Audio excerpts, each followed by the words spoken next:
नमस्कार दोस्तों, भारतीय इतिहास और संस्कृति से संबंधित most important previous year question series में आप लोगों का स्वागत है। चैनल अगर अभी तक आप लोगों ने सब्सक्राइब नहीं किया है तो प्लीज चैनल सब्सक्राइब कर लीजिए। बात करते हैं आज के पहले प्रश्न की। तो यहाँ पर पूछा जा रहा है कि निम्न में से कौन चंदेल शासक महमूद गजनवी से पराजित नहीं हुआ था। Option A Dhanga, B Vidyadhara, C Jayashakti या फिर डी डंग। तो इसका जो सही जवाब है वो है ऑप्शन बी विद्याधर। विद्याधर एक चंदेल शासक थे जो महमूद गजनवी से पराजित नहीं हुए थे। महमूद गजनवी ने 1019 और 20 में चंदेल साम्राज्य पर आक्रमण किया था और उसका सामना चंदेल शासक विद्याधर से हुआ था। यहीं पर ध्यान दीजिएगा कि चंदेलों की राजधानी कहां पर थी, तो इनकी राजधानी खजुराहो थी और इनका जो शासन काल है वो अपने मूर्ति कला के लिए काफी जाना जाता है। इन्हीं शासकों के द्वारा ही खजुराहो के मंदिरों का निर्माण करवाया गया है और इन मंदिरों के निर्माण में जो मुख्य रोल अदा किया है वो धंग और विद्याधर के द्वारा किया गया है। यानी खजुराहो के जो मंदिर हैं वो धंग और विद्याधर के शासनकाल के दौरान अक्सर बनाए गए हैं। यहाँ आप इस मैप में भी देख सकते हैं चंदेल राजवंश का जो साम्राज्य था कहां कहां पर विस्तृत था। इसकी राजधानी खजूरवाहक थी जिसे आज के समय में खजुराहो के नाम से जाना जाता है।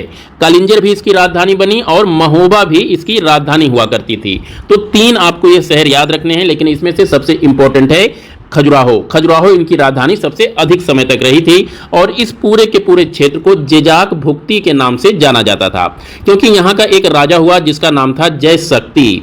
जयशक्ति के नाम से ही बुंदेलखंड को जेजाक भुक्ति के नाम से जाना जाता था। दूसरे प्रीवियस ईयर क्वेश्चन की बात कर लेते हैं। इस प्रश्न को ROARO 2021 के प्री में पूछा गया था। एक तरफ पूर्व मध्यकालीन उत्तर प्रदेश के शहर दिए हुए हैं और दूसरी तरफ उनकी वर्तमान अवस्थिति दी हुई है।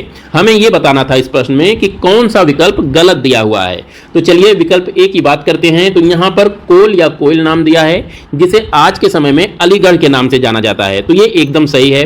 ऑप्शन बी में महोत्सव नगर दिया हुआ है, इसे आज के समय में महोबा के नाम से जाना जाता है, यह भी सही है। और ऑप्शन सी में महोदय श्रीनगर दिया हुआ है, इसे आज के समय में कन्नौज के नाम से जाना जाता है, यह भी एकदम सही है। लेकिन ऑप्शन डी में जेजाक भुक्ति की जगह पर कौशाम्बी दिया हुआ है जो कि एकदम गलत है।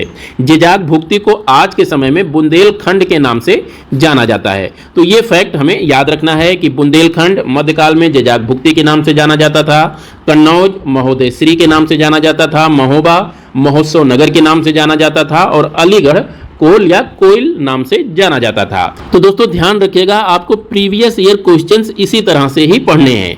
प्रीवियस ईयर क्वेश्चन से कोई ना कोई टॉपिक आपको निकालना है। जैसे यहाँ पर कौन सा टॉपिक है, पूर्व मध्यकालीन उत्तर प्रदेश के शहर और उनके वर्तमान नाम, ये टॉपिक आपको तैयार करना है। क्वेश्चन किसी भी तरह से पूछा जा सकता है। तीसरे प्रीवियस ईयर क्वेश्चन में पूछा जा रहा है कि निम्नलिखित राजपूत वंशों में से किसने 8वीं शताब्दी में दिलिका अर्थात दहली नामक शहर की स्थापना की थी।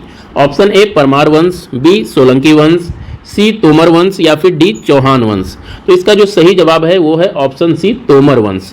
तोमर वंश के शासक अनंगपाल के द्वारा दिलिका अर्थात दहली नामक शहर की स्थापना 8वीं शताब्दी में की गई थी।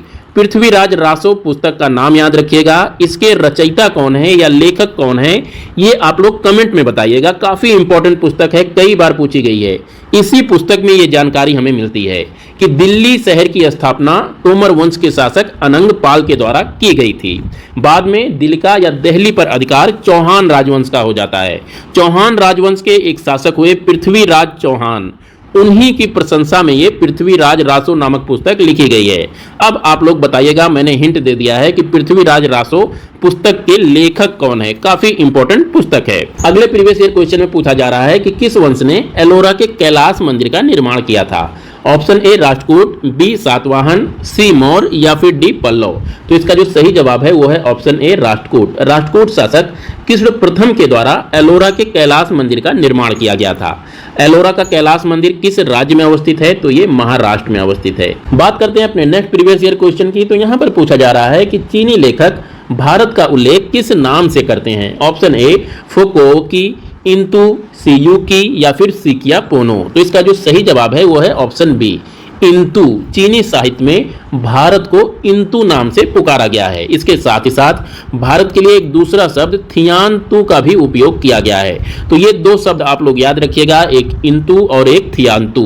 ये दोनों ही शब्द भारत के लिए चीनी लेखकों ने अपने साहित्य में प्रयोग किया है। बात करते हैं अपने आज के आखिरी प्रश्न की। तो यहाँ पर पूछा जा रहा है कि ह्वेनसांग की भारत यात्रा के समय सूती कपड़ों के उत्पादन के लिए सबसे प्रसिद्ध नगर था। Option A Varanasi, B Mathura, C Pataliputra या फिर डी कांची। तो इसका जो सही जवाब है वो है ऑप्शन बी मथुरा। ह्वेनसांग के समय में मथुरा अपने सूती वस्त्रों के उत्पादन के लिए काफी जाना जाता था। ह्वेनसांग भारत कब आया? तो ये हर्ष के शासनकाल में भारत आया था। हर्ष का शासनकाल कब था? तो ये 606 से 647 तक हर्ष का शासनकाल था और हर्ष के शासनकाल में ही 629 में ह्वेनसांग चीन से भारत के लिए रवाना हुआ था और ये लगभग 12 से 13 वर्ष तक भारत में रहा था। इसके समय में जो सबसे फेमस कपड़ों से रिलेटेड उद्योग हुआ करते थे वो मथुरा और वाराणसी में अवस्थित थे। मथुरा अपने सूती कपड़ों के लिए जाना जाता था और वाराणसी अपने रेशम के कपड़ों के लिए काफी जाना जाता था।